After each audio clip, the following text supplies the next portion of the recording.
ماں سے نکاح نہیں کر سکتا، بیٹی سے، بہن سے، بھانجی سے، بھتیجی سے، خالہ سے، پھوپھی سے، یہ محرم عورتیں حرام ہے تم پر نکاح کرنا ان سے. ان عورتوں میں سے کسی ایک سے تم نے اپنی بیوی کو تشبیہ دیا، ایسے کہا کہ تو میرے لیے میرے ماں کے فلاں چیز کی طرح ہے، یا تو میرے لیے میری بیٹی کی طرح ہے، یا میری بہن کی طرح ہے، اس کو کہتے ہیں زہار. محرم عورتوں سے ان کو تشبیہ دینا اپنی بیویوں کو، یہ زہار ہے.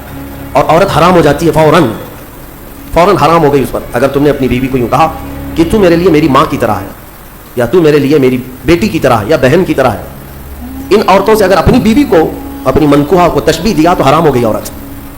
ایک صحابیہ کے ساتھ ایسا معاملہ ہوا. خاتون عمر دراز تھی، دونوں کی بھی عمر ہو چکی تھی. وہ روتے ہوئے حضور پاک صلی اللہ علیہ وسلم کی بارگاہ میں آئیں، کہا کہ اتنے سال تو ہم اچھے خاصے رہے، اب جا کر کے میرے شوہر نے مجھے یوں کہہ دیا ہے کہ تو میرے لیے میری ماں کے مثل ہے، کیا کریں؟ تو آ کر کے حضور پاک صلی اللہ علیہ وسلم کی بارگاہ میں بار بار سوال کر رہی تھی. تو رسول کریم صلی اللہ تعالیٰ علیہ وسلم وحی کے اترنے کے انتظار میں تھے کہ اللہ تعالیٰ اس کا حکم کیا فرمائے گا.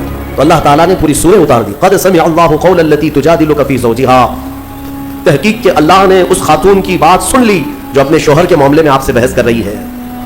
وتشتکی الی اللہ، اور اللہ کی بارگاہ میں شکایت کر رہی ہے کہ میرا معاملہ کیا ہے، بتا دیا جائے. تب رب تبارک و تعالیٰ نے پورے احکامات اس میں بیان کر دیے کہ عورتوں کو اگر کسی نے اپنے ماں کے مثل کہا تو پہلی بات تو یہ عورتیں تمہاری نہ ماں ہیں، نہ تمہاری بیٹیاں ہیں، نہ تمہاری بہنیں ہیں. اس طرح کی بات کہنا حرام ہے. لیکن اگر کسی نے ایسا کیا ہے تو اب یہ زہار کے بعد واپس عورت کو حلال ہونا ہے تمہارے نکاح میں، تو اس کے لیے کیا ہے؟ توجہ چاہتا ہوں. اللہ تبارک و تعالیٰ کا حکم ہے کہ 60 روزے رکھے گا کنٹینیو. والذین یظاہرون من نسائہم ثم یعودون لما قالوا فتحریر رقبۃ من قبل ان یتماسا. پہلے تو یہ ہے کہ ایک غلام آزاد کرے. غلامی کا دور ہے نہیں. جب غلام ہوا کرتے تھے تو ایک غلام آزاد کرتا تو عورت اس کے لیے حلال ہو جاتی. فمن لم یجد فصیام الشہرین متتابعین من قبل ان یتماسا. اور غلام آزاد کرنے کی طاقت نہیں ہے تو رب تعالیٰ فرماتا ہے 60 روزے رکھے کنٹینیو. مرد 60 روزے رکھے گا، وہ بھی کیسے؟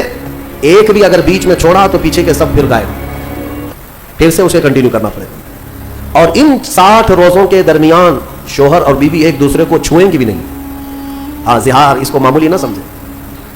اور پھر اگر اس کی بھی طاقت نہیں ہے فمن لم یستطع فاطعام 60 مسکینا.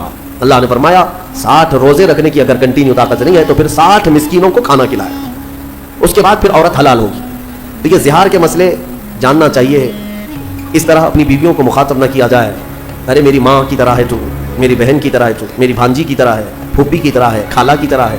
یہ سب وہ عورتیں ہیں جو تم پر حرام ہیں. ان سے تشبیہ دینا اپنی عورت کو حرام ہے، اور بیوی تمہاری حرام ہو جائے گی تم پر.